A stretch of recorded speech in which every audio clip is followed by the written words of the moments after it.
Hello everyone, it's Paul and I'm here again today to look at another one of my classic Trace Elliot bass amps. Today we're looking at the GP7SM. The Trace Elliot SM and SMX series of amps, which is the sound management series, were released in the early 90s as a replacement for the Series 6 amplifiers. And you can see behind me a couple of the Series 6, which I'll talk about in some forthcoming videos.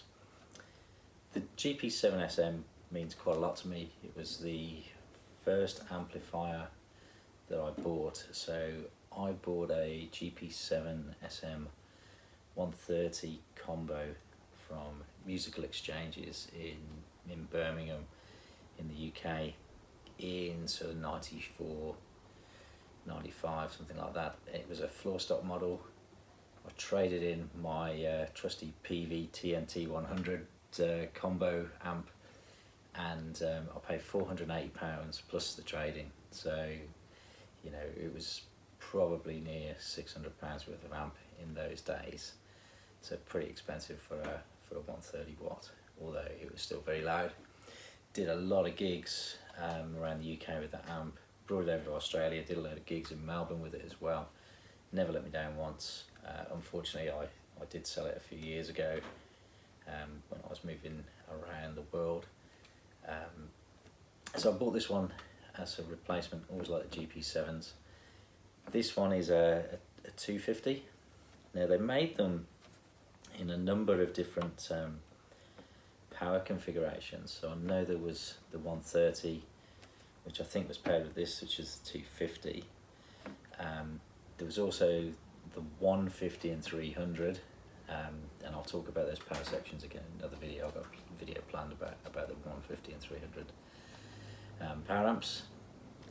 And there's also definitely a 200 watt version out there. So I had a look at trusty manual. So I've still got the manual from the original amp that I had back in the 90s. And in the GP7 section, it says the amp heads are AH600SM, AH350SM, AH200SM, RAH250-SM, which is rack mount, AH130SM and RAH130SM. But you can see that this one's a 250, and that's not even mentioned in the book. So there could be all sorts out there. So if you've got something different with a different power section in, but it's a GP7SM, let me know in the comments, because it's always useful to have a bit more background information on these. Bought this particular amp a few years ago from a gentleman on Gumtree. I put up a wanted ad for Trace Elliot amps, and he got in touch. He was based in Adelaide, I'm in Perth, so he shipped the thing over. When I plugged it in, it had a bit of a buzz to it. It's a horrible sort of noise coming from the amp. So I opened up the amp and I found a couple of things.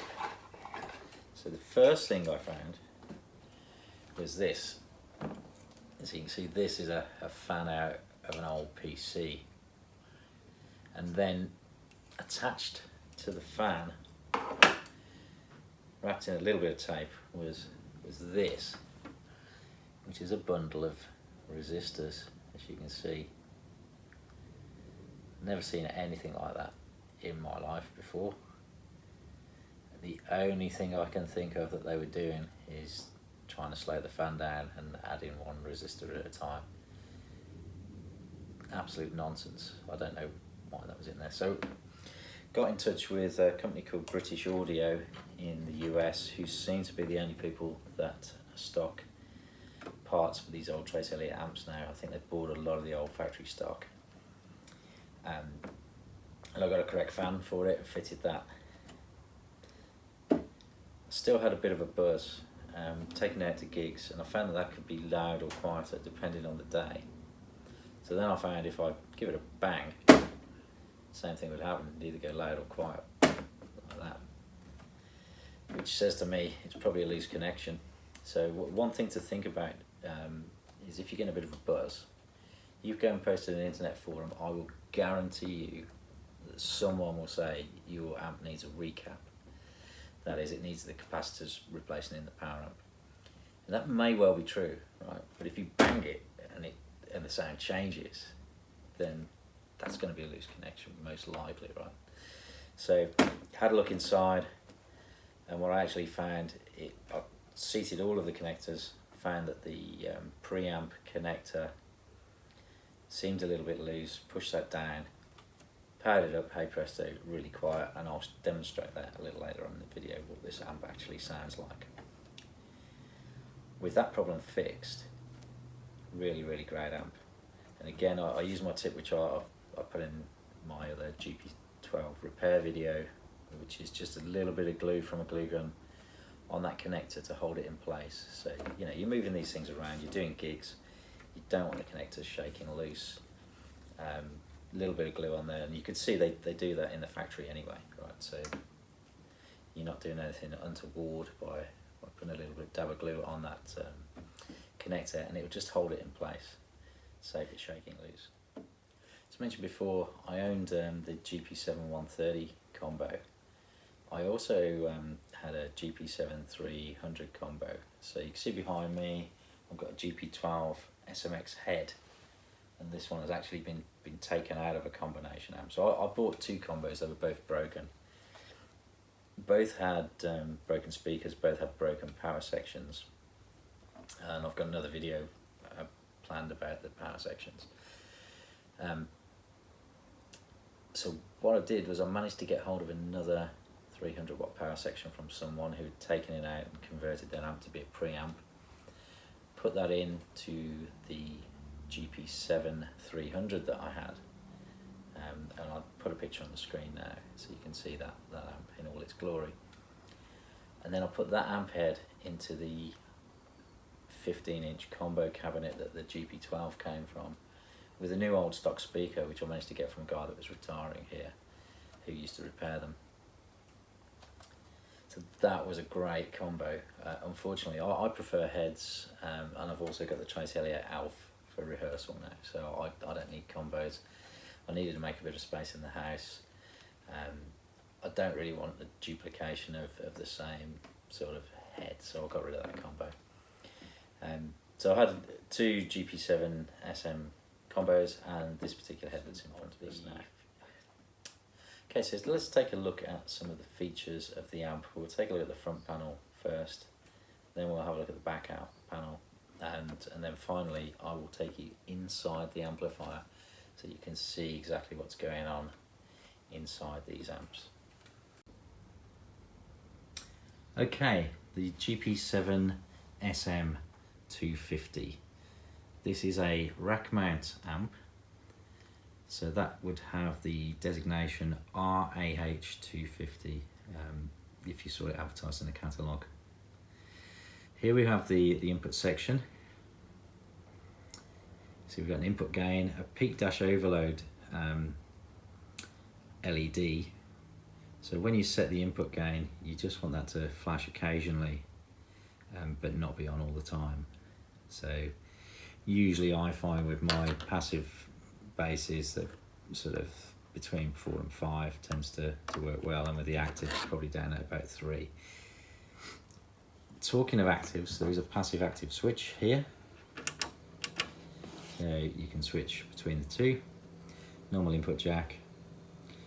We can see also here we've got the pre-shape button. So this is the classic Trace pre-shapes 1 and 2, and you can put the pre-shape in and then select either shape 2 or shape 1. It's obviously a 7-band graphic equalizer, and it's a GP7 amp. I've got these all set to 0 dB. I know there are a few graphic Nazis out there, so I wanted to make sure I got them all set to 0 so that we don't get any arguments or conversations about that. I generally tune this to the room, so I might sort of give it a little more bull bass or treble or whatever I need in whatever range, just to give me the sound that I'm looking for, very particular to the individual. You can see here we've got a graphic level control, so you can set the level that you're getting out of the graphics. So you've got an input gain stage, you've got a graphic stage, then you can switch the graphic in and out again with the button. And in the middle here really useful, balanced DI output. So I always use the DIs on my amp to go out to a PA. Very rare I play a show just off the back line, so I'm usually going through a PA, so I will always make use of a DI if I've got one on my amp, rather than the sound engineer's DI box. What the sound engineers tend to do is that they will plug their DI box between your bass and your input, so it means that your sound is not coloured by your amp, which the sound engineers love, but if you want a particular sound from your amp, it's not particularly good for you. Here you can see with the DI, you can have it pre-EQ or post-EQ, so however you've got your EQ settings, you can send that out to the PA, which is really useful. Okay, next we've got the effects loop. So you get send and return effects loop, so that bypasses the preamp and gives you your effects on your pre-amplified signal. Okay. Something that was new on the GP7SM amps was the EQ balance. So that was a new concept at the time, and it's really the pivot point of the center of the graphic, so you can change the frequency response again with that. So if you turn it to the right, you can increase the top end and decrease the low end, and if you turn it to the left, it has the opposite effect. So that's quite useful. So no matter how you've got your graphic set, you can actually give it a bit more low end or give it a bit more high end just by using that knob. So that gives you a little bit more flexibility than you would have had in the previous Series 6 amps. Control there. We've also got a line out, so you can line out to a tuner or out to another device, whatever you want to use that for. And then finally your output level here on the end here, so that sets out what's going out to the speaker. Okay, so that's your level that comes out of the speakers, that's your volume. And we've got a mute here, on, off. That's really useful. So if you're doing a gig, you've got to swap basses or something of that nature, you can quickly mute the amp and then turn the amp back on. That's on, that's muted. Okay, so that's the front panel of the GP7SM. Okay, we'll have a look at the rear panel. Now I noticed in the manual that they said that on the rack mount versions the DI is on the back, but this is a rack mount amp and the DI is not on the back, it's on the front, as we've already seen. So what have we got here? We've got the on-off switch,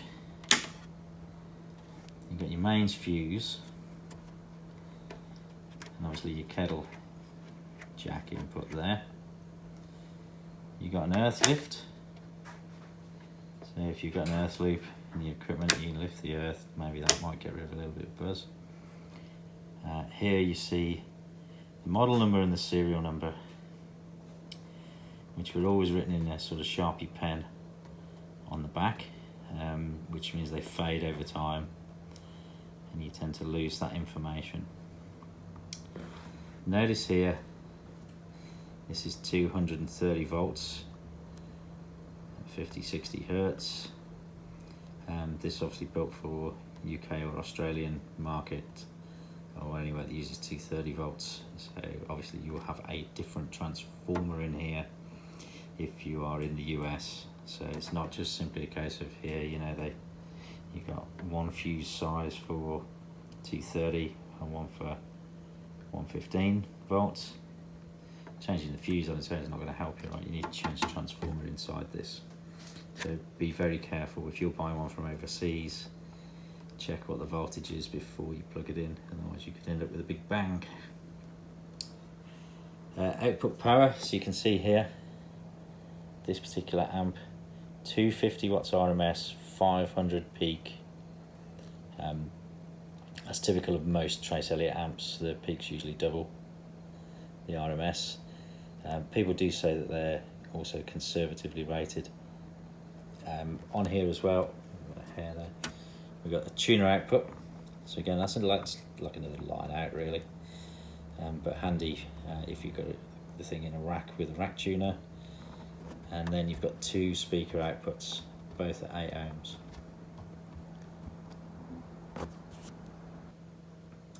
Another interesting thing to note with Trace Elliot amplifiers is that they made obviously a range of different power outputs, but they also made them as preamps. So you'll find that some of these panels vary on the amp, and it probably depended on what stock they had in at the time. So you might have a 250 amp, but it doesn't say 250 on the front of it. You might just see 7-band series preamp, so they might have reused a preamp front panel for a 250, say.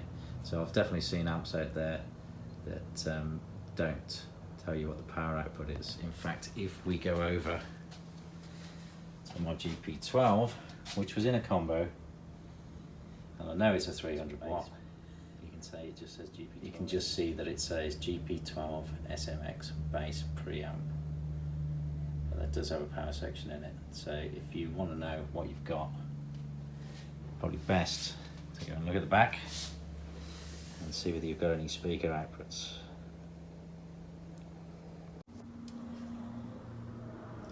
Okay, inside the amp, so here's the array of screws that I've removed from the amplifier. Let's have a look inside. You can see this front board here, this is the pre-amplifier board. That's the connector that had come loose that I was talking about. You can see that cable is quite tight as well, so it could easily shake loose. Here's the QC sticker. You can see that this one was built in February 1995. Okay, so again, if you want to date your amp, open it up with the power off and disconnected, of course, and have a look for that sticker. This is the transformer, toroidal shaped transformer, and underneath this massive heatsink is the power amp. That's our 250 watt power amp, so we can't see much of that, and I'm not going to take it out today, but that heatsink actually wraps all the way around the board. It's like a U shape, and at the back here I think the this is where the transistors hook up to it, but I don't know that I can quite remember. And that's the brand new fan that I'd put in there a couple of years ago. So that fan, obviously to keep the whole thing nice and cool. You get a cooling vent by that fan here. We've got another vent there. So I presume one to suck the air in and one to push it out, but I don't know how exactly that's designed. I'm sure somebody from Trace Elliot might be able to tell us if they remember. So what can we see in here that's of useful? GP7SM main. Again, Feb 1995 sticker.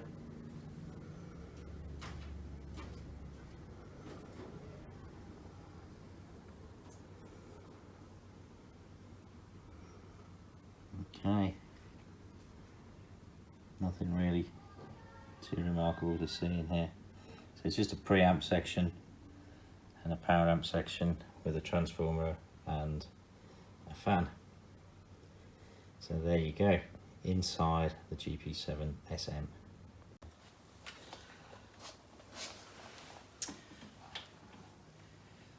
Okay, so now we've talked about the GP7SM series of bass amps. We've had a look inside, we've looked at the controls. Let's have a listen to the amp itself and see how it sounds. Now, I'm a bit of a punk rock style bass player. I'm just going to give a couple of notes in my style. I'm not going to do any full demonstration of the sounds of this amplifier. We might get to do that in a future video, but for now I'm just going to show you how it sounds, how it works. So first of all, we'll turn the amp on.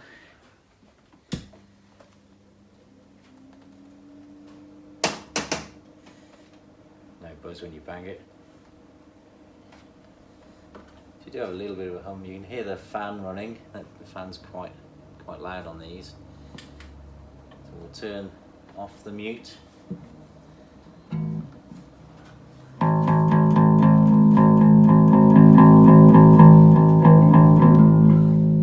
Instead, I'm using this Aerodyne jazz bass.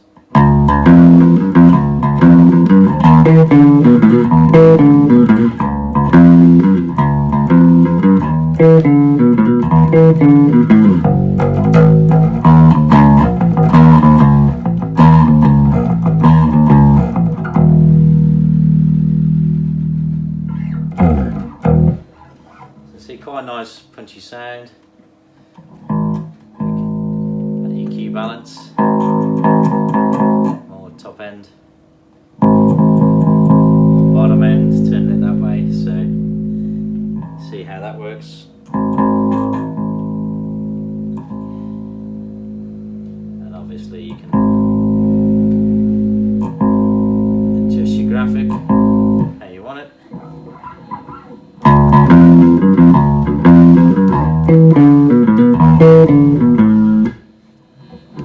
And then your graphic level as well. So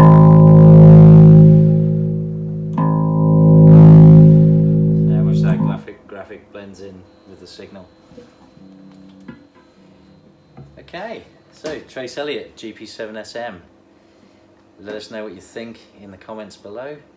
If you'd like to see more videos about my Trace Elliot collection, then please like this video, hit the subscribe button, and then importantly hit that bell icon so you get notified the next time I post a video. I've got plenty of videos planned all around these Trace Elliot bass amps, so please stay tuned. Thanks for watching.